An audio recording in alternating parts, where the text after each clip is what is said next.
Welcome back to మనం TV. నేను మీ పవన్ పేస్వాడ. పహల్గాంలో పర్యాటకులపై ఉగ్రవాదులు కాల్పులకు తెగబడటంతో 28 మంది పర్యాటకులు ప్రాణాలు కోల్పోయిన విషయం తెలిసిందే. అయితే ఈ ఘటనను భారత ప్రభుత్వం చాలా సీరియస్గా తీసుకుంది. ఈ నరమేధానికి పాల్పడిన ముష్కర్లను శిక్షించడంతో పాటు వారికి సపోర్ట్ చేస్తున్న వారిని బాధ్యులుగా నిలబెడతామంటూ పాకిస్తాన్కు భారత్ గట్టి హెచ్చరిక జారీ చేస్తోంది. ఉగ్రవాదానికి ముగింపు పలికే వరకు పాక్తో సింధు నది జలాల ఒప్పందం నిలిపివేయనున్నట్లు ప్రకటించింది. అసలు ఈ సింధు జలాల ఒప్పందం అంటే ఏమిటి, దాన్ని నిలిపివేయడం వల్ల పాకిస్తాన్కు జరిగే నష్టం ఏంటో ఈ వీడియోలో క్లియర్గా తెలుసుకుందాం. టిబెట్లో పుట్టే సింధు నది భారత్ గుండా ప్రవహించి పాకిస్తాన్కు చేరుతుంది. 1950ల చివరలో భారత్ పాకిస్తాన్ మధ్య నీటి వనరులపై తీవ్రమైన ఉద్రిక్తతలు నెలకొన్నాయి. సింధు రెండు దేశాల జీవనాడి. 1947లో భారత విభజన తర్వాత సింధు బేసిన్లోని నీటి వనరులపై హక్కుల విషయంలో రెండు దేశాలకు వివాదాలు తలెత్తాయి. పాకిస్తాన్ దిగువ రిపేరియన్ దేశంగా భారత్లోని ఎగువ ప్రాంతాల నుంచి వచ్చే నీటిపై ఆధారపడింది. 1948లో భారత్ తాత్కాలికంగా కొన్ని కాలువల నీటి సరఫరాను నిలిపివేయడంతో ఉద్రిక్తతలు మరింత పెరిగాయి. ఇక 9 సంవత్సరాల సుదీర్ఘ చర్చల తర్వాత వరల్డ్ బ్యాంక్ మధ్యవర్తిత్వంతో 1960 సెప్టెంబర్ 19న భారత ప్రధాని జవహర్లాల్ నెహ్రూ, పాకిస్తాన్ అధ్యక్షుడు ఆయూబ్ ఖాన్లు కరాచీలో సింధు జలాల ఒప్పందంపై సంతకాలు చేశారు. ఈ ఒప్పందం సింధు నది వ్యవస్థలోని 6 నదులను 2 విభాగాలుగా విభజించింది.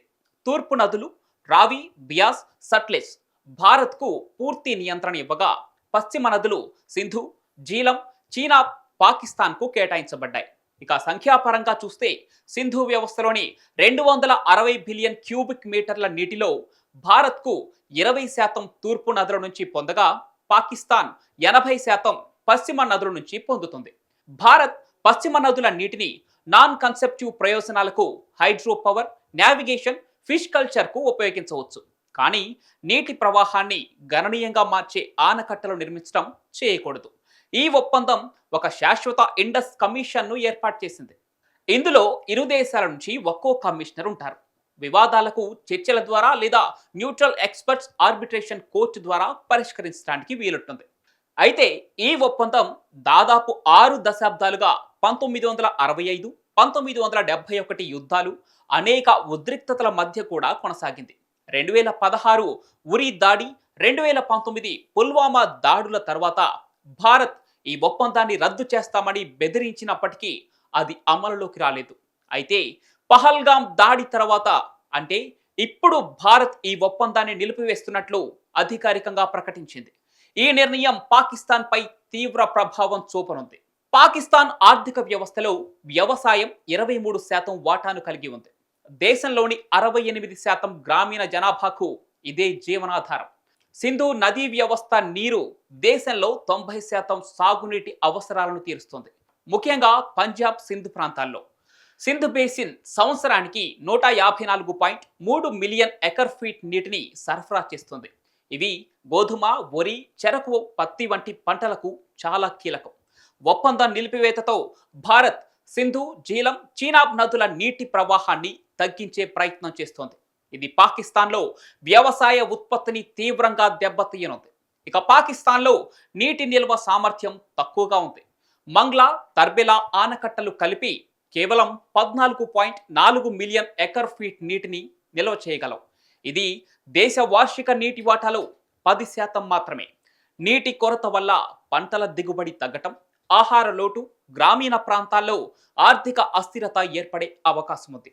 అంతేకాక నీటి కొరత పాకిస్తాన్లో ఇప్పటికే ఉన్న నీటి ఒత్తిడిని మరింత తీవ్రతరం చేయనుంది.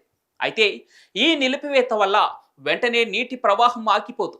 భారత్కు ప్రస్తుతం పశ్చిమ నదుల నీటిని ఆపడానికి లేదా దారి మళ్లించడానికి తగిన మౌలిక సదుపాయాలు లేవు.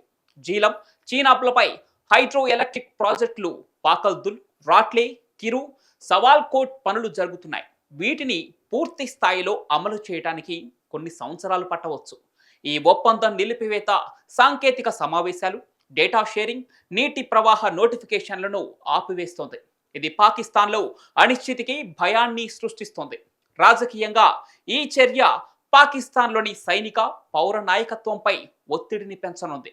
ముఖ్యంగా వ్యవసాయ రంగంపై ఆధారపడిన రైతుల గురించి చెప్పుకోవాలి.